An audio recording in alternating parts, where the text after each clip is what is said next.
ఓం సదాశివసమారంభాం వ్యాసశంకరమధ్యమాం అస్మదాచార్యపర్యంతాం వందే గురుపరంపరాం. జ్యోతిషాస్త్రాన్ని భావితరాల వారికి ప్రసాదించిన ఋషుల యొక్క పాదపద్మాలకి నమస్కారం చేసుకుంటూ, అలాగే నాకు ఈ జ్యోతిష విద్యను నేర్పిన గురువర్యులు జ్యోతిష బ్రహ్మ కీర్తిశేషులు శ్రీ ఈరంకి సూర్యనారాయణమూర్తి గారు, సూర్యశ్రీ దైవజ్ఞ గారి యొక్క పాదపద్మాలకి నమస్కారం చేసుకుంటూ, ఓం శ్రీ మహాగణాధిపతి నమః, శ్రీ గురుభ్యో నమః, హరి ఓం. వీక్షకులందరికీ నమస్కారం. సింహరాశి వారికి ఈ వారం మిశ్రమమైనటువంటి గ్రహస్థితి గోచరిస్తూ ఉన్నది. ప్రత్యేకించి 2వ స్థానమందు బుధుడు యోగిస్తూ ఉండడం, లాభస్థానమందు కుజుని యొక్క స్థితిగతులు, వీటితో పాటు ఈ వారంలో పూర్తిగా యోగించేటువంటి చంద్రుడు ప్రధానమైనటువంటి బలాలుగా 3 గ్రహాల తాలూకు అనుకూలతల్ని ఈ గ్రహస్థితి సూచిస్తూ ఉన్నది. అయితే మొన్నటి వరకు ఉన్నటువంటి జన్మరవి యొక్క దోషం తొలగిపోయినది.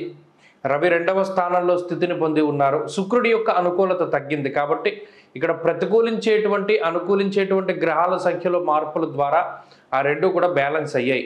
ప్రధానంగా ఈ రాశి వారిని నడిపిస్తూ ఉన్నటువంటి ఏకైక శక్తి కుజుడు. లాభస్థానంలో కుజుడు ఉండడం సంతోషమర్ధలాభశ్చ అన్నారు. అంటే అటు మానసిక ప్రశాంతతకి, గృహ లాభాలకి, ఆరోగ్యాభివృద్ధికి, అంటే ఏదైనా సరే ఒక ఇంట్లో వాళ్ళందరికీ ఏదైనా ఒక జ్వరం లాంటిది వచ్చినప్పుడు, లేదా ఏదైనా జలుబు లాంటిది వచ్చినప్పుడు, అది మీకు సంక్రమించినప్పుడు వారితో పోల్చుకుంటే మీ రికవరీ రేట్ చాలా ఎక్కువగా ఉంటుంది. వారితో పోల్చుకుంటే మీరు ఉత్సాహంగా ఉంటారు. ఇది సింహరాశి వారిలో కనబడుతుంది. ప్రధానంగా ఇప్పుడు ఉన్నటువంటి బలమైనటువంటి శక్తి కుజుడు, రోగకారకుడు, ఆ రోగ నివారణ కారకుడు. ఆ 2 గ్రహాలు ఆయన అయి ఉండడం, ఆ 2 కారకత్వాలు ఆయన దగ్గరే ఉండడం వల్ల ఎంత త్వరగా రోగం వచ్చినా, అది అంటు రోగమైనా, లేదా ఫ్లూలు కానీ, లేదా వైరల్ ఫీవర్లు కానీ, స్కిన్ డిసీజెస్ కానీ, మరి ఏ ఇతరత్ర ఇబ్బంది వచ్చినా అంతే త్వరగా రికవరీ రేటుని ఆ కుజుడు చూపిస్తూ ఉంటారు. దీంతోపాటు బుధుడు యుక్తాయుక్త విచక్షణను కలగజేస్తారు.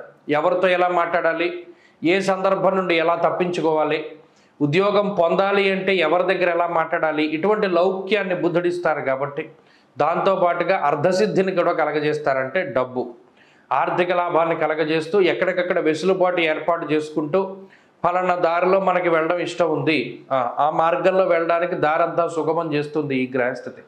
కాబట్టి ఇక్కడ సింహరాశి వారి యొక్క స్థితిగతుల్లో ప్రధానంగా ఉత్సాహం అనేటువంటిది కొంత తక్కువగా ఉన్నప్పటికీ తలపెట్టినటువంటి కార్యక్రమాల్లో విజయాన్ని వీరు కాంక్షించగలుగుతారు, విజయాన్ని ఆశిస్తారు, ఆ విజయం వస్తుంది.